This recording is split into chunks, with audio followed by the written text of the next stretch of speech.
നമസ്കാരം. Payyanur network channel അവതരിപ്പിക്കുന്ന നേർവഴിയുടെ പ്രത്യേക പതിപ്പ് വിഷുവോടനുബന്ധിച്ചിട്ടുള്ള പ്രത്യേക അധ്യായമാണ് ഇന്ന് നിങ്ങളുടെ മുമ്പിൽ എത്തുന്നത്. നേർവഴി നിരവധി സിനിമകളിലും ഷോർട്ട് ഫിലിമുകളിലും നാടകങ്ങളിലും അഭിനയിച്ച് അഭിനയമണ്ഡലത്തിൽ തൻ്റേതായ മുദ്ര പതിപ്പിച്ച, തൻ്റേതായ സ്ഥാനം നേടിയ ഉഷ പയ്യന്നൂർ. വിഷു പ്രമാണിച്ചുള്ള പ്രത്യേക നേർവഴിയിൽ ഇന്ന് നാം പരിചയപ്പെടുന്നത് ഉഷയുടെ വിശേഷങ്ങളാണ്. പ്രേക്ഷകർക്കെല്ലാം ഒന്നുകൂടെ സ്വാഗതം. വിഷു ആശംസകളോടുകൂടി നേർവഴിയിലേക്ക്.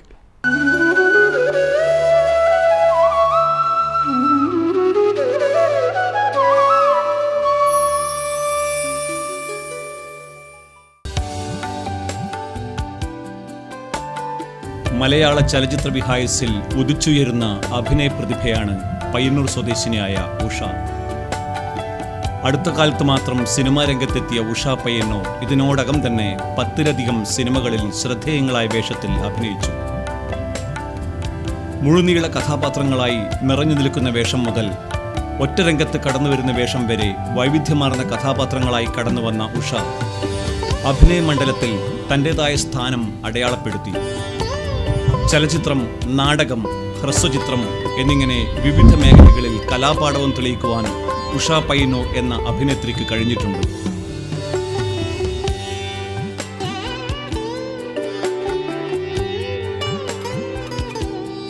നമസ്കാരം.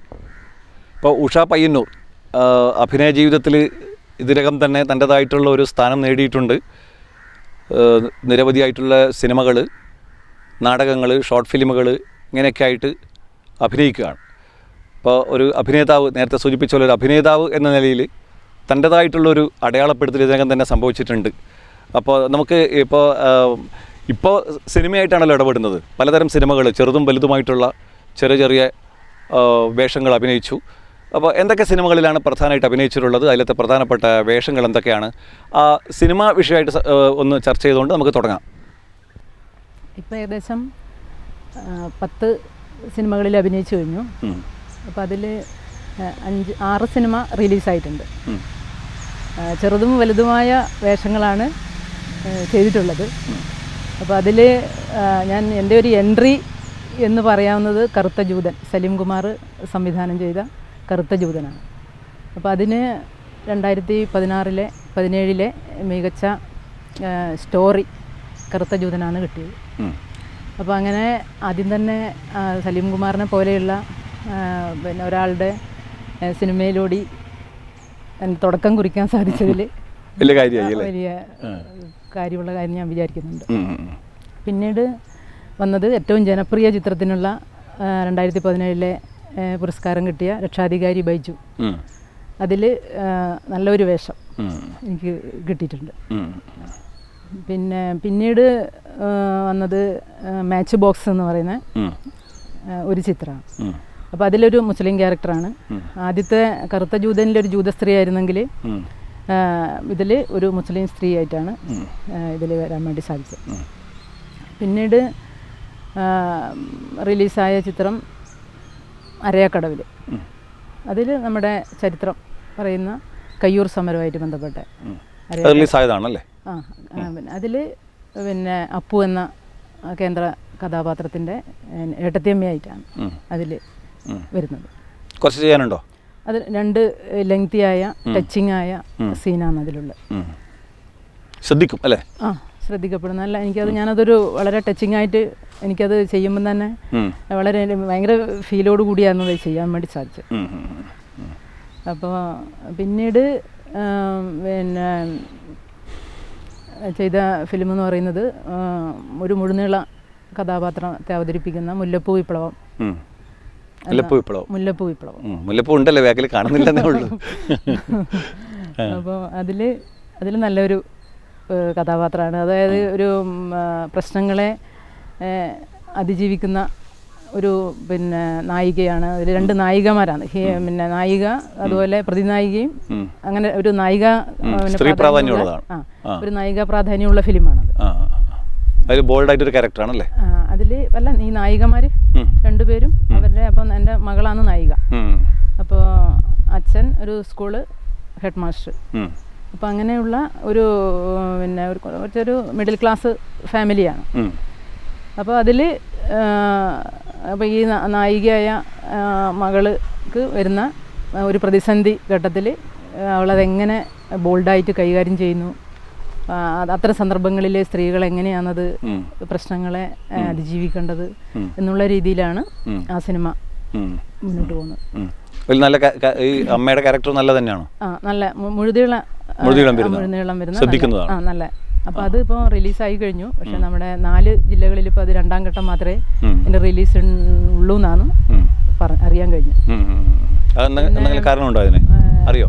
അപ്പോൾ അതൊരു പിന്നെ കൂടുതൽ ജനങ്ങളിലേക്ക് അത് എത്തിക്കാൻ വേണ്ടി, അപ്പോൾ ഒറ്റയടിക്ക് എല്ലാ സ്ഥലങ്ങളിലും ആകുമ്പോൾ ആളുകൾ കൂടുതലത് കണ്ടില്ലെങ്കിലും പിന്നെ പരീക്ഷ ടൈമായി ഇപ്പോൾ പിന്നെ ഇപ്പോൾ അങ്ങനത്തെ ഒരു പ്രശ്നമുണ്ടല്ലേ.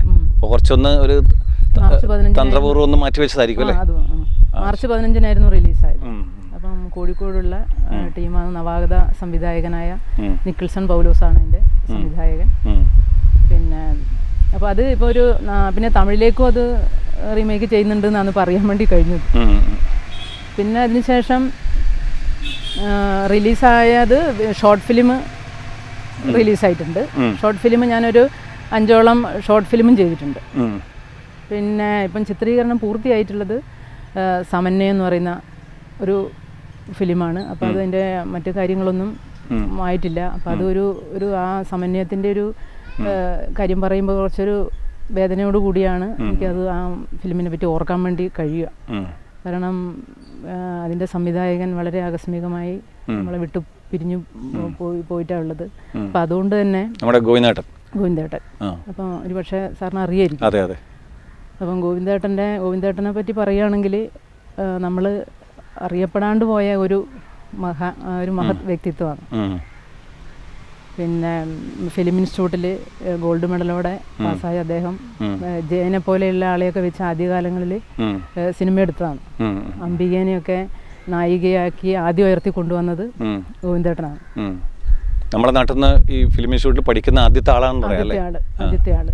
പക്ഷേ ഒരു ദീർഘകാലം പിന്നെ അദ്ദേഹം ഈ കുറച്ച് മറ്റേ ഷോർട്ട് ഫിലിമുകളും അതുപോലെ ഡോക്യുമെൻ്ററികളും ഒക്കെ ഡോക്യുമെൻ്ററിക്ക് ദേശീയ പുരസ്കാരം കിട്ടിയിട്ടുണ്ടായി.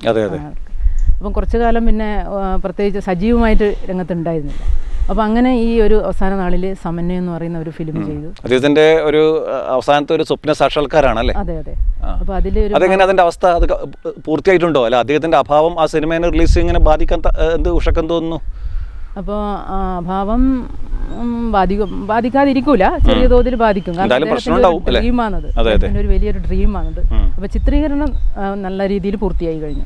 അപ്പോൾ പിന്നെ അതിൻ്റെ എഡിറ്റിംഗ് വർക്കും ഏകദേശം ഒരു 90% പൂർത്തിയായി. അപ്പോൾ അങ്ങനെ ഡബ്ബിങ്ങിനെ കുറിച്ചിട്ട് എന്നെ ഒരു പ്രാവശ്യം വിളിച്ചിട്ടുണ്ടായിരുന്നു. ഡബ്ബിങ്ങിന് പോകേണ്ട പിന്നെ നമുക്ക് പിന്നെ ഒരു 27 കഴിഞ്ഞ മാസം 27 അങ്ങനെ നമുക്കത് ഡബ്ബിങ്ങിന് പോകുന്നതിന് എന്തെങ്കിലും അസൗകര്യം ഉണ്ടോ ചോദിച്ചു. അപ്പോൾ ഞാൻ പറഞ്ഞില്ല സാറ് 2 ദിവസം മുന്നേ ഒന്ന് പറഞ്ഞാൽ മതി എന്ന് പറഞ്ഞു. അതിൻ്റെ പറഞ്ഞ് 3ാമത്തെ ദിവസമാണ് അദ്ദേഹം മരണപ്പെട്ടത്. അതിനുശേഷം ആ വർക്ക് എന്തെങ്കിലും മുന്നോട്ട് പോയിട്ടുണ്ടോ അറിയോ? അതിൻ്റെ അദ്ദേഹത്തിൻ്റെ വീട്ടിൽ നമ്മൾ പോയ സമയത്ത് അവരെ മക്കൾ 2 പേരും പറഞ്ഞു, അപ്പോൾ ഇത് ഞങ്ങൾ ഏതായാലും വഴിയിൽ ഉപേക്ഷിക്കില്ല, എങ്ങനെയായാലും ഇത് പൂർത്തീകരിക്കും, അതിന് വേണ്ട ശ്രമങ്ങൾ ഞങ്ങൾ ഉറപ്പായിട്ടും ചെയ്യുമെന്ന് പറഞ്ഞു. പിന്നെ അദ്ദേഹത്തിൻ്റെ ഒരു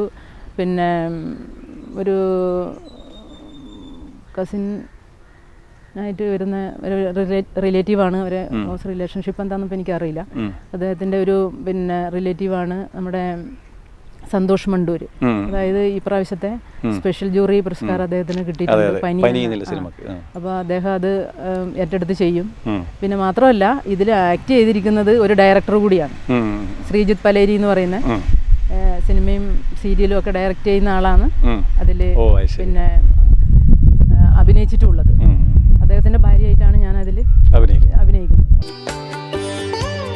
സലീം കുമാർ സംവിധാനം ചെയ്ത കറുത്ത ജൂതൻ എന്ന ചിത്രത്തിലൂടെ ചലച്ചിത്രാഭിനയ രംഗത്ത് ഹരിശ്രീ കുറിച്ച ഉഷാ പയ്യന്നൂർ, രഞ്ജൻ പ്രമോദിന്റെ രക്ഷാധികാരി ബൈജു, ശിവരാജ് മണിയുടെ മാച്ച് ബോക്സ്, ഗോപി കുറ്റിക്കോലിന്റെ അരയാക്കടവിൽ, നിക്കിൾസൺ പൗലോസിന്റെ മുല്ലപ്പൂ വിപ്ലവം, സുജിത് വാസുദേവിന്റെ ഓട്ടർഷ, ഫാറൂഖ് അബ്ദുള്ളയുടെ പൊരിവയിൽ, PP ഗോവിന്ദന്റെ സമന്വയം തുടങ്ങിയ സിനിമകളിൽ വിവിധ കഥാപാത്രങ്ങളായി തിരശ്ശീലയിലെത്തി.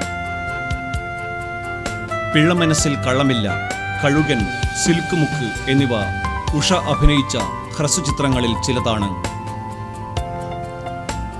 ബിജു മേനോൻ, അജു വർഗീസ്, അനുശ്രീ, സുരഭി ലക്ഷ്മി, തലൈവാസൽ വിജയ് തുടങ്ങിയ പ്രശസ്ത താരങ്ങളുടെ കൂടെ അഭിനയിക്കാൻ കഴിഞ്ഞതിൽ ഏറെ സന്തുഷ്ടയാണ് ഉഷ പയ്യന്നൂർ. എനിക്ക് തോന്നുന്നു നാടകത്തിൽ നിന്നാണ് സിനിമയിലേക്ക് കടക്കുന്നെന്ന് തോന്നുന്നു. അപ്പോൾ പ്രധാനപ്പെട്ട ഈ നമ്മുടെ വടക്കേ മലബാർ എന്ന് പറഞ്ഞാൽ നാടകത്തിന് വളരെ പ്രശസ്തമായിട്ടുള്ള സ്ഥലമാണല്ലോ. അപ്പോൾ പ്രധാനപ്പെട്ട പല നാടകങ്ങളുടെയും ഭാഗമാകാൻ ഉഷയ്ക്ക് കഴിഞ്ഞിട്ടുണ്ട്. എന്തൊക്കെയാണ് ഉഷയുടെ പ്രധാനപ്പെട്ട നാടക സംരംഭങ്ങൾ? ഏതിലൊക്കെയാണ് പ്രധാനമായിട്ട് അഭിനയിച്ചിട്ടുള്ളത്? നാടകം ഞാൻ ആദ്യം നാടകത്തിലേക്ക് വരുന്നത് ഒരു പുരുഷവേഷത്തിലൂടെയാണ്. പുരുഷവേഷം? പുരുഷവേഷത്തിലൂടെയാണ്. അപ്പോൾ അതെങ്ങനെയാന്ന് വെച്ചാൽ പിന്നെ സൗഹൃദ കുടുംബവേദിയുണ്ട് അന്നൂരുള്ള. അപ്പോൾ അവരിങ്ങനെ നാടകം ചെയ്യുന്നതായിട്ട് പറഞ്ഞു. അപ്പം എന്നെ അതിലേക്ക് ഇങ്ങനെ വിളിച്ചു. അപ്പോൾ അങ്ങനെ പോയി. ആദ്യം തന്നെ പക്ഷികളുടെ മണം എന്ന ഒരു നാടകമാണ് ചെയ്തത്. പിന്നെ കമലാദാസിൻ്റെ 3 നാടകങ്ങളെ കോർത്തിണക്കിക്കൊണ്ടുള്ള നാടകമാണ്. അപ്പോൾ അതിൽ ഒന്നാമത്തെയും പിന്നെ 3ാമത്തെയും നാടകത്തിൽ 2ലും പുരുഷവേഷമാണ് കിട്ടി. കാരണം അതിൽ സ്ത്രീകൾ തന്നെയാണ് എല്ലാം, പുരുഷനും ആയിട്ടും ചെയ്യുന്നത് സ്ത്രീകൾ തന്നെയാണ്. അതുകൊണ്ടാണ് അങ്ങനെ. അപ്പം എല്ലാം പെണ്ണുങ്ങൾ. അപ്പോൾ സ്ത്രീ കഥാപാത്രവും പുരുഷ കഥാപാത്രവും സ്ത്രീകൾ തന്നെയാണ് ചെയ്യുന്നത്. അപ്പോൾ അങ്ങനെ ആദ്യത്തെ നാടകത്തിൽ ഒരു എഞ്ചിനീയർ വേഷമാണ് ചെയ്ത്. രണ്ടാമത്തേലില്ല 3ാമത്തെ നാടകത്തിൽ ചുവന്ന പാവാട. അപ്പോൾ അത് നാടകത്തിന്റെ പേരുകൾ എന്ന് പറഞ്ഞാൽ പിന്നെ കോലാട്, പക്ഷികളുടെ മണം, ചുവന്ന പാവാട. അപ്പോൾ ഇങ്ങനെയുള്ള 3 നാടകങ്ങളാണ്. അപ്പോൾ അതിൽ കഥകൾ ആസ്പദമാക്കി അവരെ കഥകൾ തന്നെ, അവരെ കഥകളുടെ നാടകാവിഷ്കാരം. പ്രബലൻ വേലൂർ എന്ന് പറഞ്ഞ ഒരാളാണ് സംവിധായകൻ. അപ്പോൾ ഞങ്ങളെ ഒരു സ്ത്രീകളുടെ ഒരു കൂട്ടായ്മ, സൗഹൃദ കുടുംബവേദിയാണത് പിന്നെ സംഘടിപ്പിച്ചത്. അപ്പോൾ അങ്ങനെയാണ് ആദ്യമായിട്ട് സ്റ്റേജിലേക്കുള്ള എൻ്റെ എൻട്രി. ഇതിലൊരു കോൺഫിഡൻസ് എനിക്ക് ആദ്യം ഇങ്ങനെ ഇതിലേക്ക് എനിക്ക് വരാൻ വേണ്ടി തോന്നിയത്, ഒരു നാടകമോ എന്തെങ്കിലും ചെയ്യണം എന്നൊരു ആത്മവിശ്വാസം വന്നത് പിന്നെ ഞാൻ മുമ്പ് സാക്ഷരതാ മിഷൻ്റെയും കുടുംബശ്രീ മിഷൻ്റെയും ഒക്കെ പ്രവർത്തകയായിരുന്നു. അപ്പോൾ അങ്ങനെയുള്ള അതിൻ്റെ പ്രവർത്തനങ്ങളിൽ ഈ ട്രെയിനിങ് പ്രോഗ്രാമുകളിൽ നമുക്ക് സ്കിറ്റുകൾ ചെയ്യാൻ വേണ്ടി ചെറിയ സ്കിറ്റുകളൊക്കെ തരും. അപ്പോൾ അങ്ങനെ ഒരു പ്രാവശ്യം അപ്പോൾ ഞങ്ങൾ ഈ ട്രെയിനിങ്ങിൽ നമ്മളെ ഗ്രൂപ്പായിട്ട് ഡിവൈഡ് ചെയ്യും. അപ്പോൾ ഡിവൈഡ് ചെയ്യുന്ന സമയത്ത് പിന്നെ ഞങ്ങൾക്ക് കിട്ടിയൊരു സബ്ജക്റ്റ്, അവർ തരുന്ന സബ്ജക്റ്റാണ്. പിന്നെ RP-മാരും പിന്നെ ജില്ലാ കോർഡിനേറ്റർ എന്നുള്ള സബ്ജക്റ്റാണ് ഞങ്ങൾക്ക് തന്നത്. അപ്പോൾ അങ്ങനെ ഇന്നപ്പോൾ ഞങ്ങൾ ടീമായിട്ട് ആലോചിച്ചു. ഞാനപ്പോൾ നമ്മളെ ഗ്രൂപ്പിലുള്ളവരോട് പറഞ്ഞു എന്ത് നമ്മളിപ്പം ചെയ്യുക എന്ന് പറഞ്ഞു. അപ്പോൾ അവർ പറഞ്ഞു എന്താ നമ്മൾക്കൊന്നും മനസ്സിലാവുന്നില്ല, എന്നാ ചെയ്യേണ്ടതെന്നെല്ലാം ആലോചിച്ചു. അപ്പോൾ അന്ന് ഞങ്ങൾക്ക് ജില്ലാ കോർഡിനേറ്റർ ഒരു സബ്ജക്റ്റ് എടുത്തിരുന്നത് ആക്ഷൻ പ്ലാനെ കുറിച്ചായിരുന്നു. എന്താ നമ്മുടെ കർമ്മ പദ്ധതി. അപ്പോൾ ആക്ഷൻ പ്ലാനെ കുറിച്ചിട്ട് ആദ്യമായിട്ട് കേൾക്കുക ചെയ്യുന്നല്ല അവർ. അപ്പം ഞാൻ എന്നിട്ട് അവരോട് പറഞ്ഞു നമുക്കതൊരു ഒരു പിന്നെ ഹാസ്യാത്മകമായിട്ട് ഈ ആക്ഷൻ പ്ലാനെ ഒന്ന് അങ്ങനെ ചെയ്താലോ, കോർഡിനേറ്ററെയാണ് ചെയ്യേണ്ടത്. അപ്പം ഞാൻ എൻ്റെ കൂടെയുള്ളവരോട് പറഞ്ഞു നീ എന്നാൽ കോർഡിനേറ്റർ ആയിക്കോ. പിന്നെ നമ്മൾ ഈ RP-മാർ അവരും പറഞ്ഞു എനിക്ക് കോർഡിനേറ്റർ ഒന്നും ആവാൻ പറ്റില്ല, എന്നാൽ അത് ഉഷ തന്നെ ചെയ്യണം കോർഡിനേറ്ററായിട്ട് എന്ന് പറഞ്ഞു. അപ്പം ഞാൻ പറഞ്ഞത് പിന്നെ ആയിക്കോട്ടെ എന്ന് പറഞ്ഞു. ഞാൻ കോർഡിനേറ്ററും എൻ്റെ കൂടെയുള്ള ടീം അംഗങ്ങൾ RP-മാരും എന്നുള്ള രീതിയിൽ നമ്മൾ ആ പരിപാടി വർക്ക് ചെയ്തു. അപ്പോൾ ആക്ഷൻ പ്ലാൻ, അപ്പോൾ ഈ ആക്ഷൻ പ്ലാന് എന്താ ചെയ്തു, ആക്ഷൻ കാണിക്കുന്ന ഒരു പ്ലാനാക്കിയിട്ട് പ്രസംഗിക്കുമ്പോൾ കോർഡിനേറ്റർ ആക്ഷൻ കാണിക്കുമ്പോൾ കൂടെയുള്ളവരത് ആക്ഷൻ കാണിക്കുന്ന ഒരു പ്ലാനാണെന്ന് തെറ്റിദ്ധരിക്കുന്നു. അങ്ങനെ അത് ഹാസ്യാത്മകമായിട്ട് ഞങ്ങൾ അവിടെ അവതരിപ്പിച്ചു. അപ്പം തന്നെ കോർഡിനേറ്റർ ഉണ്ടായിരുന്നു ആ വേദിയിൽ. അപ്പം കോർഡിനേറ്റർ വിളിച്ചൊരു വളരെയധികം അഭിനന്ദിച്ചു. അപ്പോൾ ഇത് നന്നായിട്ടുണ്ട്, ഇതെങ്ങനെ ഇത്ര പെട്ടെന്ന് വർക്കൗട്ട് ആയത്. അപ്പോൾ ഇന്നെടുത്ത ഒരു സബ്ജക്റ്റ് ആണല്ലോ. അപ്പം അങ്ങനെ കൂടാതെ ഇപ്പോൾ പ്രധാനപ്പെട്ട നമ്മുടെ ഈ ഉത്തര മലബാറിലത്തെ പേര് കേട്ട പല നാടകങ്ങളിലും ഉഷ ഉണ്ടെന്ന് തോന്നുന്നു അല്ലേ? എന്തൊക്കെയാണ്? അതിനുശേഷം ചെയ്ത നാടകം എന്ന് പറഞ്ഞ് പക്ഷികളുടെ മണത്തിന് ശേഷം പിന്നെ പെരളം ദേശീയവേദി ഇവിടെ പിന്നെ ഏരിയ സമ്മേളനം ഇവിടെ നടക്കുന്ന സമയമായിരുന്നു. അപ്പോൾ അവർ ഇങ്ങനെ വന്നിട്ട് പറഞ്ഞു അപ്പോൾ ആ സമയത്ത് നമുക്ക് ഒരുപാട് കർഷക ആത്മഹത്യകളുണ്ടായിരുന്നു. വയനാട്ടിലൊക്കെ ഒരുപാട് കർഷക ആത്മഹത്യകൾ. അപ്പോൾ അങ്ങനെ ആ ഒരു കർഷക ആത്മഹത്യ ഉണ്ട്. അപ്പോൾ അതിൻ്റെ ഒരു ബന്ധപ്പെടുത്തിയിട്ടുള്ള ഒരു പിന്നെ സാക്ഷ്യപത്രം എന്നുള്ള വെള്ളൂരത്തെ KV ലക്ഷ്മണേട്ടനാണ് അതിൻ്റെ ഡയറക്ടർ. അപ്പോൾ അങ്ങനെ ഒരു ക്രിസ്ത്യൻ കഥാപാത്രം, മറിയമ്മ എന്നുള്ള ഒരു ക്രിസ്ത്യൻ കഥാപാത്രമാണ് അതിൽ ചെയ്തത്. എല്ലാം വ്യത്യസ്തമാണ്, ചെയ്തതെല്ലാം വ്യത്യസ്ത കഥാപാത്രങ്ങൾ. കൂട്ടത്തിൽ ഞാൻ ചോദിക്കട്ടെ, ഇപ്പോൾ ഉഷക്ക് ഇന്ന് കഥാപാത്രങ്ങൾ കിട്ടിയാൽ സന്തോഷം അങ്ങനെ വല്ലതും ഉണ്ടോ?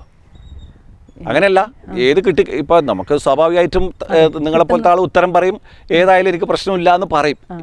എങ്കിലും അത് തെറ്റാന്നല്ല ഞാൻ പറയുന്നത്.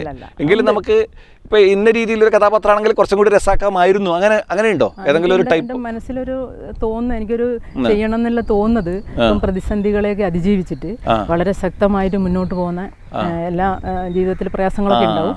അപ്പൊ അതിനെ അതിജീവിച്ചിട്ട് ഒരു സ്ത്രീ ഒരു സ്ഥാനം ഉറപ്പിക്കുന്ന ഒരു ബോൾഡ് ആയിട്ടുള്ള ഒരു അങ്ങനത്തെ കഥാപാത്രം എത്ര കിട്ടിയിട്ടുണ്ട്? ഇതുവരെ കിട്ടിയിട്ടുണ്ടോ അതോ ഇതുവരെ കിട്ടണത്രയോ? കിട്ടണത്രേ ഇതുവരെ വന്നതിലൊന്നായാലും ഇല്ല. അതെന്റെ മനസ്സിൽ അങ്ങനെയുള്ളൊരു കഥാപാത്രം ഉണ്ട്. അപ്പൊ ഇതിലിപ്പോ ഇനിയിപ്പോ ഞാനിപ്പോ അടുത്ത് ചെയ്തുകൊണ്ടിരിക്കുന്ന ചിത്രീകരണം പൂർത്തിയായിട്ടില്ല. ഗിരീഷ് കുന്നുമ്മലിന്റെ, നമ്മളെ നാട്ടുകാരൻ തന്നെ. അപ്പം ഗിരീഷ് കുന്നുമ്മലിന്റെ വെള്ളാരം കണ്ണുകൾ എന്ന് പറയുന്ന ഒരു ഫിലിമിൽ തുടങ്ങി വെച്ചിട്ടുണ്ട്. അത് അപ്പൊ അതിന്റെ ചില സാങ്കേതിക കാരണം കൊണ്ട് എന്റെ ഒരു കാൽഭാഗം ആയി ഷൂട്ട്. അപ്പൊ അത് എന്താന്ന് പറഞ്ഞാൽ അതൊരു വലിയ ഒരു ഫിലിമിന്റെ ഭാഗമാവുക ചെയ്യുന്നത് ഞാൻ അതിൽ ആ സിനിമയിലൂടെ. തമിഴിലെ നടനായ തലൈവാസൽ വിജയിന്റെ ഭാര്യയായിട്ടാണ് വലിയൊരു പ്രൊജക്റ്റാണെന്നർത്ഥം. വലിയൊരു പ്രൊജക്ട്. ഉഷയുടെ കഥാപാത്രം ഏതാണെന്നൊക്കെ മനസ്സിലായോ? ആ കഥാപാത്രം മനസ്സിലായി. അപ്പൊ നമ്മുടെ ജീവിതമാണ് അതില് സ്റ്റോറി ആയിട്ട് വരുന്നത്. അപ്പൊ അതിൽ ത്രൂ ഔട്ട് വേഷം തന്നെയാണ്, പിന്നെ നായിക പ്രാധാന്യമുള്ള വേഷാന്നാണ് അതിന്റെ ഡയറക്ടർ പറഞ്ഞത്. ചുരുക്കി പറഞ്ഞാൽ ഒരു പ്രതീക്ഷയോടെ അതിനെ കാണുന്നർത്ഥം. ഓ തീർച്ചയായിട്ടും അങ്ങനെ തന്നെ വരട്ടെ. അത് എന്ന് പ്രതീക്ഷിക്കാം. ബന്ധപ്പെട്ട എന്റെ ഏറ്റവും ഇഷ്ടപ്പെട്ട സബ്ജക്റ്റാണ് പരിസ്ഥിതി. അത് ശരിയാണ്, അതുമായി ബന്ധപ്പെട്ടൊരു വിഷയമാണ് പരിസ്ഥിതി. അപ്പോൾ ഒരു സാധാരണ കക്ക വാരി ജീവിക്കുന്ന ഒരു കുടുംബം. അപ്പോൾ അങ്ങനെയുള്ളൊരു പശ്ചാത്തലത്തിൽ പുഴക്കരയാണ് നമ്മളെ, പിന്നെ പുഞ്ചക്കാടൊക്കെ തന്നെ അതിൻ്റെ ലൊക്കേഷൻ ഉണ്ടായത്. അപ്പോൾ അങ്ങനെ ഒരു നല്ല ഒരുപാട് ആർട്ടിസ്റ്റ്, ഫേമസ് ആയ ഒരുപാട് ആർട്ടിസ്റ്റ് ഉള്ള വലിയൊരു നമ്മുടെ നാട്ടിൻ്റെ ആൾക്കാരും. നാടകവേദിയിൽ നിന്നാണ് ഉഷ പയ്യന്നൂർ സിനിമാ മണ്ഡലത്തിലെത്തിയത്. പക്ഷിയുടെ മണം, സാക്ഷ്യപത്രം, ചിരസ്മരണ, ഉമ്മാച്ചു, അടുക്കളയിൽ നിന്ന് അരങ്ങത്തേക്ക് തുടങ്ങിയ നാടകങ്ങളിൽ ശ്രദ്ധേയങ്ങളായ വേഷത്തിൽ അഭിനയിച്ച ഉഷ സൗഹൃദ കുടുംബവേദി, പെരളം ദേശീയവേദി, ദൃശ്യ പയ്യന്നൂർ, ജ്വലന പയ്യന്നൂർ, ഈഗിൾസ് ക്ലബ്ബ് തുടങ്ങിയ കലാസാംസ്കാരിക വേദികളിൽ സജീവമായി പ്രവർത്തിച്ചു.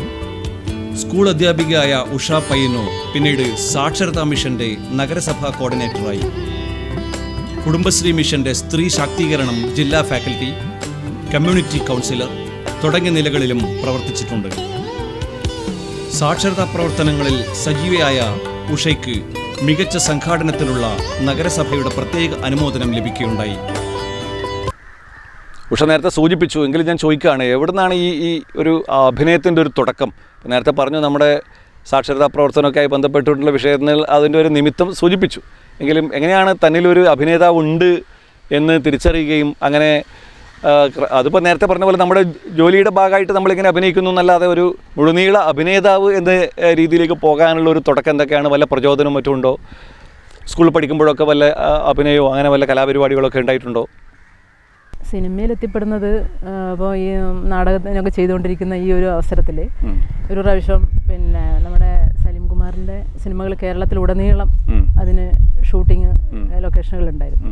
അപ്പോൾ അങ്ങനെ നിൽക്കുമ്പോൾ നമ്മുടെ അന്നൂരത്തെ മനോജ് എന്നോട് വിളിച്ചിട്ട് പറഞ്ഞു, പിന്നെ ഇങ്ങനെ ഒരു പിന്നെ സിനിമയുണ്ട്, അവിടെ ഷൂട്ടിംഗ് നടക്കുന്നുണ്ട്, അപ്പോൾ അതിലൊരു ജൂതസ്ത്രീൻ്റെ ഒരു വേഷമുണ്ട്, അപ്പോൾ ഇങ്ങനെ ശരിക്കും പോകാൻ പറ്റുമോ എന്ന് ചോദിച്ചു. അപ്പോൾ അതിൽ ഡയലോഗൊന്നും ചിലപ്പോൾ ഉണ്ടാവില്ല, പേടിക്കൊന്നും വേണ്ട, നമ്മൾ ആദ്യം ഉണ്ടാവും, നമ്മുടെ ഉള്ളിലൊരു ആശങ്ക ഉണ്ടാവുമല്ലോ, ആവോ എന്നുള്ളൊരു പേടി. അപ്പം അതിന് വേണ്ടിയിട്ടാന്ന് തോന്നുന്നു മനോജ് എന്നോട് പറഞ്ഞു, ഡയലോഗൊന്നും ഉണ്ടാവില്ല, വെറുതെ ഒന്ന് പോയാൽ മതി, കുറച്ച് സമയം എന്തോ ആണെന്ന് തോന്നുന്നു, അപ്പോൾ അതൊരു ടെൻഷനൊന്നും ആവണ്ടെന്നുള്ള രീതിയിൽ പറഞ്ഞു. അപ്പോൾ ഞാൻ എൻ്റെ വീട്ടിൽ കമലാഷേട്ടനോട് പറഞ്ഞു. അപ്പം പറഞ്ഞു പോയി നോക്ക്, ഏതായാലും അവസരം അല്ലേ, അപ്പോൾ അത് അവസരം നമ്മൾ ഉപയോഗപ്പെടുത്തിയില്ലെങ്കിൽ നമുക്കത്. അപ്പോൾ അങ്ങനെ വിചാരിച്ച് ഞാനും പിന്നെ മക്കൾ രണ്ടുപേരും ഉണ്ടായിരുന്നു. അപ്പോൾ അവരും കൂടെ പോയി. അപ്പോൾ രാമന്തള്ളി എത്തുമ്പം അവിടെ സ്കൂളിൽ രാമന്തള്ളി സ്കൂളിൽ അതിൻ്റെ ഒരു ആദ്യത്തെ ഭാഗം ഷൂട്ട് നടക്കുക ചെയ്യുന്നു. അപ്പോൾ സലീം കുമാർ അപ്പോൾ അവർ സ്റ്റേജിലുണ്ട്, എല്ലാം ആകെ ഒരു അഭിനയത്തിൻ്റെ പരിഭ്രാന്തി ഉണ്ട്. നമ്മുടെ അന്നൂരത്തെ ബാബുവേട്ടനുണ്ട്. അപ്പം ബാബുവേട്ടൻ അന്തരം ആക്ട് ചെയ്തുകൊണ്ടിരിക്കുന്നു. അപ്പം മാറി നിന്ന് അതൊക്കെ നോക്കി. കുറച്ച് കഴിഞ്ഞപ്പോഴത്തേക്ക് സലീം സാറ് നമ്മളടുത്തേക്ക് വന്നു. അപ്പം പെട്ടെന്ന് എൻ്റെ മനസ്സിലുള്ള ആളേ അല്ല, ഒരു തികച്ചും കൊമേഡിയനായി അങ്ങനെയുള്ള ഒരാളാണല്ലോ. പക്ഷെ അവിടെ പെട്ടെന്ന് കാണുമ്പോൾ നല്ല ഒരു ബോൾഡായിട്ട് നല്ല വിചാരിച്ചതിലും ഹൈറ്റും ഭയങ്കര ഒരു ഗൗരവമുള്ള ഒരാള്.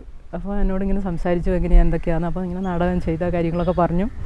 അപ്പം പറഞ്ഞു അപ്പോൾ പിന്നെ നല്ലൊരു ഇത് കിട്ടിയാൽ ചെയ്യുമല്ലേ എന്ന് ചോദിച്ചു. ഞാൻ പറഞ്ഞു നോക്കാം സാർ, നമുക്ക് അത്രയും ഒരു കോൺഫിഡൻസ് നമുക്ക് ഇല്ലല്ലോ, കാരണം നമുക്ക് ഇത് ആദ്യമായിട്ടല്ലേ എങ്ങനെയാണെന്നൊക്കെയുള്ള ആശങ്കയുണ്ട് ഉള്ളിൽ. അപ്പം പറഞ്ഞാൽ ഒന്നും ഇതാവണ്ട, പിന്നെ മേക്കപ്പ് ഇട്ടോളൂ എന്ന് പറഞ്ഞു. അപ്പം അങ്ങനെ ഒന്നും ഉണ്ടായില്ല. എന്നിട്ട് വേഗം ഡയലോഗ്, അപ്പം സാർ അധികം വലിയ ഡയലോഗ് അതിൽ ഉൾക്കൊള്ളിച്ചില്ലാന്ന് തോന്നി. എങ്ങനെയാണെന്ന് അറിയാത്തതുകൊണ്ട്, നമ്മൾ മുന്നിൽ വരുന്ന ആൾ എങ്ങനെയാണെന്ന് അറിയാത്തതുകൊണ്ട് വലിയ ഡയലോഗൊന്നും അതിൽ ചേർത്തിട്ടുണ്ട്. സാറിൻ്റെ തന്നെയാണല്ലോ സ്ക്രിപ്റ്റ്. അപ്പോൾ വേഗം ഡയലോഗ് എല്ലാം അതിൽ കൂട്ടിച്ചേർത്തു. എന്നിട്ട് എന്നോട് പറഞ്ഞു ഒന്നും പേടിക്കണ്ട, പിന്നെ ചെയ്താൽ മതി, ഒന്നും ഒരു ടെൻഷനൊന്നും ആവണ്ട എന്ന് പറഞ്ഞ് അന്നേരം തന്നെ മേക്കപ്പ് ഇട്ട് ജൂതസ്ത്രീൻ്റെ തലയെല്ലാം മൂടി ഇട്ടുള്ള ജൂതസ്ത്രീൻ്റെ പിന്നെ വേഷമൊക്കെ. പിന്നെ അവരുടെ എന്തെങ്കിലും റെക്കമെൻഡേഷൻ അങ്ങനെ വല്ലതും അതോ ഒന്നുമില്ല. പിന്നീട് പോയത് നമ്മളെ കുറിച്ച് അറിഞ്ഞു വിളിക്കുന്നത് അല്ലാതെ പിന്നീട് വിളിച്ചതിൽ ഓഡീഷൻ പോലെ ഒന്ന് നടത്തിയിരുന്നു രക്ഷാധികാരി ബച്ചു. അത് വലിയൊരു കൊമേഴ്സ്യൽ പടാണ്, നമ്മൾ വിചാരിക്കുന്ന ഒരു ലെവലല്ല. സ്പോട്ടിൽ റെക്കോർഡിങ്, പിന്നെ മറ്റേ ഇത് പിന്നെ ഡബ്ബിംഗ് ഒന്നുമില്ല. അതൊക്കെയാണ് ആ സിനിമയുടെ ഒരു പ്രത്യേകത. അപ്പം അത് പയ്യോളി എന്ന സ്ഥലത്ത് വെച്ചിട്ടായിരുന്നു. വടകര നമ്മൾ ട്രെയിൻ ഇറങ്ങി പയ്യോളിക്ക് പോകണം. അപ്പോൾ അങ്ങനെ അതെങ്ങനെയാന്ന് പറഞ്ഞാൽ ഈ മെർലിൻ എന്ന് പറഞ്ഞൊരു പെൺകുട്ടിയാണ് എന്നെ വിളിക്കുന്നത്. പെട്ടെന്ന് എന്നെ വിളിച്ചിട്ട് പറഞ്ഞു, ചേച്ചി ഇങ്ങനെ പിന്നെ ചെയ്തിട്ടുണ്ടോ സിനിമ? ഞാൻ പറഞ്ഞു നാടകമാണ് ചെയ്തുകൊണ്ടിരിക്കുന്നത്. പിന്നെ ഇപ്പോൾ ഒരു സലീം കുമാറിൻ്റെ ഒരു സിനിമയിൽ ഇങ്ങനെ ഒരു വേഷം ചെയ്തു. അപ്പോൾ അങ്ങനെ ചോദിച്ചു കഴിഞ്ഞപ്പോൾ അവർ പറഞ്ഞു എന്നാൽ ഒന്ന് പിന്നെ കാണാൻ വേണ്ടിയിട്ട് വരാൻ വേണ്ടി പറ്റുമോ എന്ന് ചോദിച്ചു. അപ്പോൾ ഞാൻ പറഞ്ഞു പിന്നെ അപ്പോൾ ഇവർ പെട്ടെന്നാണ് വിളിക്കുക, പെട്ടെന്നാണ് ഇന്ന് വരുവാന്ന്. ഇപ്പം രാവിലെ വിളിച്ചിട്ട് പറയും കുറച്ച് 2 മണിക്കൂർ കഴിഞ്ഞിട്ട് എത്തുന്ന രീതിയിൽ. അപ്പം പറഞ്ഞു, ഞാൻ ചോദിച്ചു എവിടത്തേക്കാണ് വരണ്ടേ ചോദിച്ചു. അപ്പം പറഞ്ഞു പയ്യോളിയാന്ന്. അപ്പോൾ അങ്ങനെ അടുത്ത ട്രെയിനിൽ ഞാനും ഷട്ടൻ്റെ എടുത്തി ഉണ്ടായിരുന്നു. അപ്പോൾ ഞങ്ങൾ 2 പേരും കൂടെ പോയി. അവിടെ എത്തി അവരൊന്ന് സെൽഫ് ഇൻട്രൊഡ്യൂസ് ചെയ്യാൻ പറഞ്ഞു. അപ്പോൾ അതൊക്കെ കഴിഞ്ഞപ്പം പറഞ്ഞു. അപ്പോൾ ഞാൻ പറഞ്ഞു പിന്നെ ഞങ്ങൾ പോവാം, ഞങ്ങൾ അടുത്ത ട്രെയിൻ, നമുക്കിപ്പം വണ്ടീൻ്റെ ഒരു ലേറ്റ് ആവുകയും. അപ്പം പറഞ്ഞു അതിൽ പോകാനായില്ല, ഒരു ചെറിയ തീം തന്നാൽ അത് ചെയ്ത് കാണിക്കണം എന്ന് പറഞ്ഞു. സത്യം പറഞ്ഞാൽ ഞാൻ ഒരുപാട് പേടിച്ചു, വേർത്തു എന്ന് തന്നെ പറയാം. അപ്പോൾ അന്ന് അത് ചെയ്യാൻ അങ്ങനെ പറയും, നമ്മൾ ഒരു ധാരണയെ മനസ്സിലില്ല. അപ്പം ഞാൻ എന്നിട്ട് എന്താ വേണ്ടതെന്നൊക്കെ ഇങ്ങനെ മാറി. പിന്നെ ഞാൻ വിചാരിച്ചു ഏതായാലും വന്നു, ഏതായാലും വന്നു, ഇനിയിപ്പം ചെയ്യാണ്ടിരിക്കാൻ പറ്റുമല്ലോ. അപ്പം അങ്ങനെ ഒരു പെട്ടെന്നൊരു തീം പറഞ്ഞു. അപ്പം തീം പറയുമ്പോൾ ഡയലോഗ് നമ്മൾ അന്നേരം തന്നെ നമ്മൾ കണ്ടെത്തണം. എന്നിട്ടിപ്പോൾ ഒരു സ്ക്രിപ്റ്റ് കിട്ടും, നമ്മളെ കയ്യിൽ സ്ക്രിപ്റ്റ് കിട്ടും. അപ്പോൾ അത് നമ്മൾ വായിച്ച് നോക്കി നമ്മളത് നമ്മുടെ മൈൻഡിൽ നമുക്കാകുമ്പോൾ ചെയ്താൽ മതി. ഇത് നമ്മൾ തന്നെ പെട്ടെന്ന് ഡയലോഗ് ഉണ്ടാക്കണം, എന്നിട്ട് അവതരിപ്പിക്കുകയും വേണം. അത് എല്ലാം പെട്ടെന്ന് വേണം. അപ്പം അങ്ങനെ പറഞ്ഞു ഒരു ഇങ്ങനെ കളിച്ച് ഇങ്ങനെ എന്താണ് തീരെ വീട്ടിൽ ശ്രദ്ധിക്കാത്ത ഒരു മോൻ. അപ്പോൾ അവനെ നമ്മൾ അമ്മ എന്ന നിലയിൽ ശാസിക്കണം. എങ്ങനെയാണ് അല്ല അവർ പറഞ്ഞത് ഇങ്ങനെ ഒരു മകനെ ഇങ്ങനെ വീട്ടിൽ ശ്രദ്ധിക്കാത്ത ഒരു മകനെ ശാസിക്കുന്ന ഒരു കാര്യം ചേച്ചി ചെയ്യണ്ടെന്ന് പറഞ്ഞോട്. അപ്പോൾ ഇങ്ങനെ പെട്ടെന്ന് അപ്പോൾ ഒരുപാട് അതിൻ്റെ സിനിമേൻ്റെ വലിയ ആർട്ടിസ്റ്റ് രഞ്ജൻ പ്രമോദ്, അതിൻ്റെ പിന്നെ എല്ലാം അങ്ങനെ ഒരുപാട് പ്രധാനപ്പെട്ട ആളുകൾ മുഴുവൻ അവിടെ ഉണ്ട്. അപ്പം പിന്നെ എന്താ ഒന്നും ആലോചിച്ചില്ല, പെട്ടെന്ന് എനിക്കറിയുന്ന രീതിയിൽ അവതരിപ്പിച്ചു. അപ്പോൾ സത്യം അത് കഴിഞ്ഞ ഉടനെ എങ്ങനെയെങ്കിലും അവിടെ നിന്ന് രക്ഷപ്പെട്ടാൽ മതി, എൻ്റെ മനസ്സിൽ അന്നേരം തോന്നിയത് എങ്ങനെയെങ്കിലും ഒന്ന് രക്ഷപ്പെട്ടാൽ മതി എന്നല്ല. അപ്പോൾ ഞാൻ എന്നാൽ പിന്നെ അവർ വീഡിയോ എടുത്തു. അപ്പോൾ ഞങ്ങൾ വേഗം താഴേക്ക് ഞങ്ങൾ ടൈമിൽ ഞങ്ങൾ പോട്ടെ എന്ന് പറഞ്ഞു. ശരി എന്ന് പറഞ്ഞു. താഴേക്ക് എത്തി സ്റ്റെപ്പ് താഴെ ഇറങ്ങുമ്പോൾ ബാക്കിൽ നിന്ന് വിളിക്കുന്നു. മെല്ലയും വിളിച്ചിട്ട് പറഞ്ഞു ചേച്ചി എവിടെ നിൽക്കുക. എന്നിട്ട് പറഞ്ഞു ചേച്ചി ചെയ്തത് നന്നായിട്ട് ഞങ്ങൾക്ക് ഇഷ്ടപ്പെട്ടു. അപ്പോൾ ഇന്നലെ 2 ദിവസം ഇവിടെ ഓഡീഷൻ ഉണ്ടായിരുന്നു, 10-50 പേര് വന്നിട്ട് ഓഡീഷൻ നടത്തിയതാണ്. അപ്പോൾ പിന്നെ ഞങ്ങൾക്ക് ഇഷ്ടമായി. അപ്പം ചേച്ചിക്ക് എന്തായാലും ഒരു റോൾ ഉണ്ടാവും, ഞങ്ങൾ വിളിക്കാമെന്ന് പറഞ്ഞു. അപ്പോൾ അങ്ങനെ 5-ാം തീയതി പിന്നെ ഒക്ടോബർ മാസം 5-ാം തീയതി പോയി. അപ്പോൾ 10 ദിവസം കഴിഞ്ഞ് വിളിയൊന്നുമില്ല. അപ്പോൾ 5-ാം തീയതി പോയി പിന്നെ ഒരു കഴിഞ്ഞ് വിളിക്കുന്നേ ഇല്ല. അപ്പോൾ എന്നോട് അടുത്ത് ചോദിച്ചത് അവരൊന്നും വിളിച്ചിട്ടൊന്നുമില്ല. ഞാൻ പറഞ്ഞില്ല, ഒന്നും ഉണ്ടായിരിക്കില്ലായിരിക്കും, അന്നേരം വെറുതെ പറഞ്ഞതായിരിക്കും എന്ന് പറഞ്ഞു. സത്യം പിന്നെ നമ്മൾ മനസ്സുകൊണ്ട് ഉപേക്ഷിച്ചു. പെട്ടെന്നുണ്ട് പിന്നെ 16-ാം തീയതി തന്നെ വിളിക്കുന്നു. ചേച്ചിൻ്റെ ഷോട്ട് ഇന്നാണ്, ഇപ്പം തന്നെ വരണം, 2 മണിക്കാണ്. അപ്പോൾ ആ സീനാകുമ്പോഴത്തേക്ക് എത്തണം എന്ന് പറഞ്ഞു. പയ്യോളി. അപ്പോൾ അന്നേരം സമയം രാവിലെ 10 മണി 10:30 കണ്ടായി. അന്നേരം ഇത് വിളിക്കുന്നു. അപ്പോൾ പിന്നെ എന്തെങ്കിലും പിന്നെ അപ്പോൾ ഞാൻ ചോദിച്ചു എങ്ങനെ ഇതിൻ്റെ കോസ്റ്റ്യൂമും കാര്യങ്ങളും ഇപ്പോൾ പെട്ടെന്നല്ലേ ഇന്ന് തന്നെയല്ലേ, അപ്പോൾ ഈ കോസ്റ്റ്യൂമിൻ്റെ ഒക്കെ കാര്യം എങ്ങനെയാണെന്ന് ചോദിച്ചു. അപ്പം പറഞ്ഞു പിന്നെ അതല്ല അവരാടും തന്നോളൂ. അല്ല അതിപ്പം പെട്ടെന്ന് ഇപ്പം ബ്ലൗസൊക്കെ ആകുമ്പോൾ നമുക്ക് പെട്ടെന്ന് തയ്ച്ചിട്ട് എടുക്കാൻ ആവില്ലല്ലോ. അവിടെ അതിനുള്ള സംവിധാനമൊക്കെ ഉണ്ട്. പക്ഷെ എന്നാലും പെട്ടെന്ന് വരുമ്പോൾ ബുദ്ധിമുട്ടല്ലേ. അപ്പം എന്തെങ്കിലും കയ്യിലുള്ള വീട്ടിൽ നിന്ന് ഉപയോഗിക്കാൻ പറ്റുന്ന തരത്തിലുണ്ടെങ്കിൽ എടുക്കണം എന്ന് പറഞ്ഞു. അങ്ങനെ 2-3 അതും എടുത്ത് ഞങ്ങൾ പെട്ടെന്ന് പോയി. അവിടെ എത്തുമ്പം ഞാൻ സത്യം ഞെട്ടിപ്പോയി. കാരണം എന്ന് പറഞ്ഞാൽ ഒരു ഉത്സവ അന്തരീക്ഷത്തിലാണ്. ഒരു പ്രദേശം മുഴുവൻ ജനങ്ങളാണ്. അപ്പോൾ ഇങ്ങനെയൊരു അപ്പം ഞാൻ ഈ കറുത്ത ജൂതന്റെ ലൊക്കേഷനിൽ അത് ചെറിയൊരു അതാ മനസ്സിൽ അവിടെ എത്തുമ്പോഴത്തേക്ക് നേരെ അതിന്റെ എത്രയോ വിപരീതമായിട്ടാണ്. ഒരു പ്രദേശത്ത് മുഴുവൻ ആള് അപ്പോൾ വണ്ടികൾ അപ്പം ദൂരത്തേ കേൾക്കാം സൈലൻസ് എന്നൊക്കെ ഉള്ള വണ്ടികളെല്ലാം നിർത്തുന്നുണ്ട്. ചില വണ്ടികളെ കടത്തി വിടുന്നുണ്ട്. അപ്പോൾ ഇതൊക്കെ അവിടെ കാണുന്നുണ്ട്. അപ്പോൾ അവിടെ എത്തിയപ്പോഴാണ് മനസ്സിലായത് എന്തുകൊണ്ടാണ് ഇത്ര ഒരു രീതിയിൽ ചെയ്യുന്നത്. സ്പോട്ടിലാണ് ഇതിൻ്റെ റെക്കോർഡിങ്, സ്പോട്ടിൽ റെക്കോർഡ് ചെയ്യും. അപ്പം ഡബ്ബിങ് ആയിട്ടില്ല. അപ്പം അതുകൊണ്ട് ഉള്ള ഒരു സാവകാശമാണ് ഈ ഒരു അത് ഞാൻ ആ സിനിമയിൽ ഞാൻ ചെയ്ത സിനിമയിൽ അതിൽ മാത്രമേ അങ്ങനെ കണ്ടിട്ടുള്ളൂ. പെരിങ്ങോം വയക്കര പഞ്ചായത്തിൽപ്പെട്ട കടുക്കാരം എന്ന ഗ്രാമത്തിൽ കെ കൃഷ്ണന്റെയും തങ്കയുടെയും മകളായി ജനിച്ച Usha Kakkara UP school, Vayakkara high school എന്നിവിടങ്ങളിൽ നിന്നും സ്കൂൾ വിദ്യാഭ്യാസം പൂർത്തിയാക്കി. ചരിത്രത്തിൽ ബിരുദവും അധ്യാപന പരിശീലനവും നേടി. വാട്ടർ അതോറിറ്റിയിൽ നിന്നും വിരമിച്ച കമലാക്ഷനാണ് ഭർത്താവ്. സാമൂഹ്യ സാംസ്കാരിക പ്രവർത്തനങ്ങളിൽ സജീവ സാന്നിധ്യമായ കമലാക്ഷൻ പയ്യന്നൂർ അന്നൂർ സ്വദേശിയാണ്. അർജുൻ കമൽ, മിഥുൻ കമൽ എന്നിവരാണ് മക്കൾ.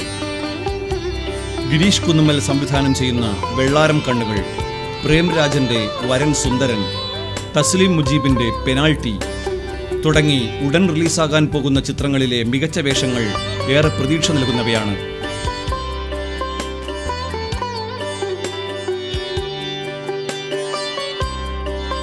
അപ്പോൾ ഉഷയുടെ കുടുംബം ഇതാണ്. നമ്മുടെ കമലാക്ഷൻ എൻ്റെ സുഹൃത്താണ്. ഒന്ന് പരിചയപ്പെടുത്തുമോ? എനിക്കറിയാം, ഞാൻ പറയാണ് നമ്മുടെ പ്രേക്ഷകർക്ക് വേണ്ടി സ്വയം തന്നെ പരിചയപ്പെടുത്തായിരുന്നല്ലേ അല്ലേ? മാഷ് പറഞ്ഞതുപോലെ തന്നെ എൻ്റെ വളരെ അടുത്ത ഒരു അധ്യാപകനും സുഹൃത്തും കൂടിയാണ് സാറ്. അപ്പോൾ ഞാൻ വാട്ടർ അതോറിറ്റി സർവീസിൽ നിന്ന് റിട്ടയർ ചെയ്തു. പേര് Kamalakshan. Kandoth water authority service കഴിഞ്ഞ് ഇപ്പോൾ ഇലക്ഷൻ കമ്മീഷന്റെ ബൂത്ത് ലെവൽ ഓഫീസറായിട്ട് വർക്ക് ചെയ്യുന്നു. മറ്റ് സാമൂഹ്യ പ്രവർത്തനങ്ങളിലും എല്ലാ കാര്യങ്ങളിലും എല്ലാം തന്നെ സജീവമായിട്ട് ഇടപെട്ടുകൊണ്ടിരിക്കുന്നു.